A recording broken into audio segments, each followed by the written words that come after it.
ఈ early wake up series start చేయడానికి reason ఏంటంటే, మార్నింగ్ లేవగానే పని హడావిడిలో పడిపోయి ప్రశాంతంగా లేకుంటే, డే టైంలో మనకి ఎంత ఖాళీ టైం ఉన్నా కూడా మనం ప్రశాంతంగా అయితే ఉండలేము. రోజు మన కోసం మనం ఒక 10 నిమిషాలైనా కేటాయించుకోకపోతే ఏదో ఒక రోజు మనం డెఫినెట్‌గా బాధపడతాము. సో, నా రొటీన్‌ని కొంచెం కొంచెంగా చేంజ్ చేస్తూ ప్రశాంతంగా ఉండడానికైతే ట్రై చేస్తున్నాను. ఈరోజు మన డే 46. ఈరోజు సాటర్డే, ఇంట్లో దీపం పెట్టాలి కాబట్టి నా రొటీన్ కొంచెం డిఫరెంట్‌గా ఉంటుంది. ఎందుకంటే పిల్లలు లేచే వరకి వాళ్ళకి ఫుడ్ ఎలాగో ఉండాలి, దీపం పెట్టాలి, ఇల్లంతా క్లీన్ చేయాలంటే కొంచెం టైం పడుతుంది కాబట్టి ఫస్ట్ లేవగానే కర్రీ తాలింపు వేసేసాను. నాకు మాప్ పెట్టేసి స్నానం చేసేంతలో కర్రీ ప్రిపేర్ అయిపోయింది. తర్వాత స్టవ్ మీద పాలు సిమ్లో పెట్టేసి పూజ చేసి దీపం అయితే పెట్టేశాను.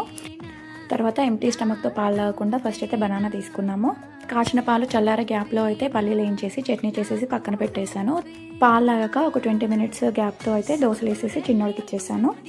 రోజులా కాకుండా ఈరోజు కొంచెం రొటీన్ డిఫరెంట్, కానీ రోజులాగానే ఇన్ టైంలో వర్క్స్ అనేది చాలా పీస్ఫుల్గా ప్రశాంతంగా కంప్లీట్ అయిపోయాయి.